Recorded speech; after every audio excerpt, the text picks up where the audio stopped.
This story happened a few years ago. She didn't like to talk about it and didn't tell anyone much. It was springtime. At the time, she was graduating from one of the art schools on the East Coast. As her best student, her mentor, Mr. Wilson, decided to give her a gift. He invited her into his studio, showing her 2 vintage paintings he had bought in Paris. They were portraits of a girl and her father. He gave her a picture of a young girl. The salesman told Mr. Wilson the story of these paintings. The young girl's father was a gambler. He lost his house. The last thing he staked was his only daughter. The man hoped to win it back, but it didn't work out. He got a 1-month reprieve to pay his debt.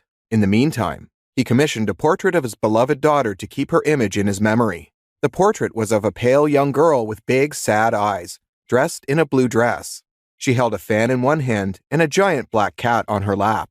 The teacher told her that her father had not been able to pay his debt, and the girl realized that she would have to pay for his mistakes.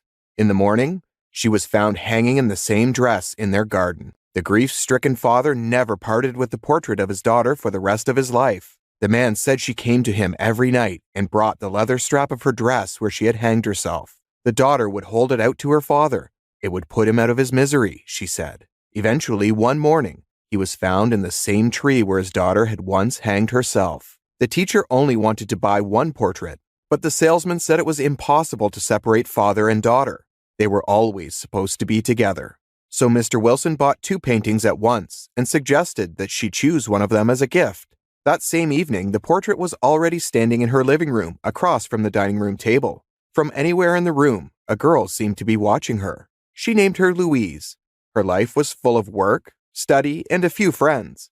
She became her silent friend. In the evening at dinner, she would tell her what happened to her during the day. She had a new book. Sometimes she would read it aloud and share her thoughts on the plot. One day, she came home and didn't find her book in its usual place. She searched the whole apartment, but couldn't find it. A few days later, the book was back on the table.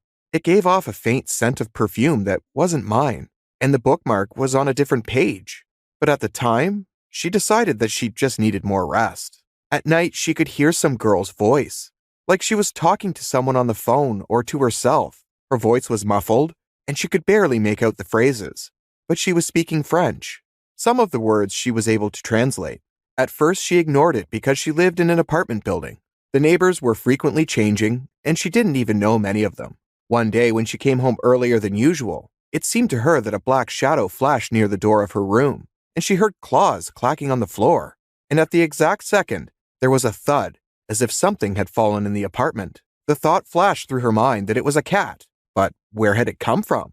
There was no one in her bedroom. Only the bedspread was a little flattened. It looked as if someone had lain on it after she had left. There was a book lying on the floor. It was always in the living room, though. A chill ran down her back. Maybe someone had snuck into her apartment. Her heart was pounding frantically. She tiptoed into the living room. There was no one here. Only Louise was watching her from the picture. She looked at her, and she looked back at her. She looked like a living person. For a moment, she thought. She nodded at her. When she went to bed, she caught the same scent from the pillows that was now emanating from the book. The smells seemed to begin to follow her everywhere. During the night, she felt like something had jumped up on her bed and rested at her feet. In the dark, it looked like a giant furry cat. She reached out to pet it, but her hand went right through it. Suddenly, this substantial black blob flew sharply up in the air and toward the living room. In the morning, she couldn't figure out if she was dreaming or not. So she decided to ask the concierge if her neighbor had a cat. The answer puzzled her. To her left lived a young married couple. To her right, the apartment was empty. It was forbidden to have any animals in our house. Every day, she was haunted by the feeling that someone else was in the apartment. When she came home, she noticed that many things had begun to lie in other places. The door to the bedroom was open. She permanently closed it before she left. One night before she went to bed, she was thirsty for water, so she went to the kitchen. In the middle of the kitchen, in the darkness again, there was something big and black. It slipped sharply under the table. She immediately turned on the light. There was no one anywhere. Suddenly, there was a muffled sigh from behind her. She turned around, and her gaze met the eyes of the girl in the painting. She thought. She saw her smile. She heard a cat meow from under the table. She looked under the table again. There was no one there. In the afternoon, she dozed off. She could hear the living room floor creaking in her sleep. The sound of footsteps came from there and came closer to her bedroom. Around the door, they fell silent. Someone scratched at the entrance of her room. It opened slightly. Through the small crack, she saw a blue silhouette that floated toward the living room and vanished into thin air. That night, she woke up because she couldn't breathe.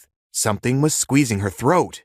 She started to struggle and tried to push it away, but she couldn't feel anything. There was a cloud hanging over her in the semi-darkness that kept moving. As soon as she managed to turn on the light, it immediately dissolved into thin air. She could see that it was blue. In the morning, she saw purple fingerprints on her neck. She could constantly hear the rustling, the sighing, the whispering. A couple of times, she heard meow-like noises again. Several nights in a row, she woke up to noises in the kitchen. All the cupboard doors were open, their contents lying on the floor. At night, the girl was still talking somewhere. Sometimes she woke up feeling someone was watching her from the corner of her bedroom, and a faint rustling could be heard from there. She smelled the same perfume in the air again. One day, a friend, Mary, came to her house. We went to the same art school. She was a costume designer and was in production of a play about life in the Wild West. She helped with the set design. We had some things to discuss. A friend noticed a portrait of a girl in her living room and said she had a piercing look. It seemed as if she was watching us. Before she left, Mary asked her why she hadn't told her. She had a giant black cat and wondered what his name was. She replied that she had imagined it. She was surprised because she could feel the cat rubbing against her legs.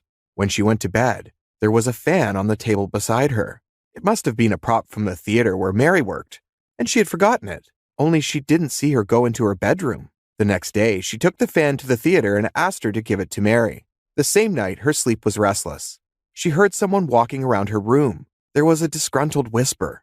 She thought she had a dream in which Louise was angry with her and asked her for her fan back. It was a gift from her father.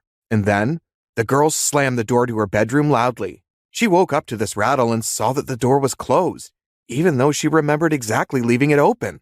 The only reasonable explanation was a draft, but the windows were closed too. The closer her exams came, the more her inner anxiety grew. Sometimes she complained to Louise's portrait of her worries. One night through a dream, she heard a woman's voice again, whispering that she liked her new name, but her real one was different. The girl talked about how she was sad about her former life and missed her father. Someone separated them, and she wished she could return to him. On the eve of her exam, she shared her anxieties with Louise. She told her she was exhausted and wished it would be over soon. That night, the dream was very realistic. This time the girl was cheerful. She said she had a gift that would relieve her of all her problems. Louise held out her hand, in which she held a leather strap. She reached for it in return. The alarm clock rang. She opened her eyes. There was a faint scent of someone else's perfume in the air, she thought. She saw the blue silhouette through the door again. There were light, hurried footsteps in the living room. That day was her last exam in art school. Everything went perfectly. She came home in a good mood. When she opened the front door, she immediately saw the leather strap on the table that Louise had held out to her in her dreams. It was her last day in that apartment. She began to gather her things. There was a disgruntled whisper coming from the living room. It was quiet at first, then grew louder and louder. "Take it," the voice ordered. A couple of times, she thought a black cat ran past her again and immediately vanished into thin air. As she was leaving her apartment, she looked again at the portrait of the girl. Louise looked back at her. Her face seemed to get even sadder. And then, she noticed that she was no longer holding her fan, and that cat wasn't on her lap. He wasn't in the picture at all. A few years later, she learned that Mr. Wilson was no longer alive. He had committed suicide. His wife had discovered him. He had been hung from a leather strap. She was sure it was the same strap that Louise had offered her and her father. The fate of the paintings was unknown to her. After all that had happened, she could still smell the faint scent of that perfume.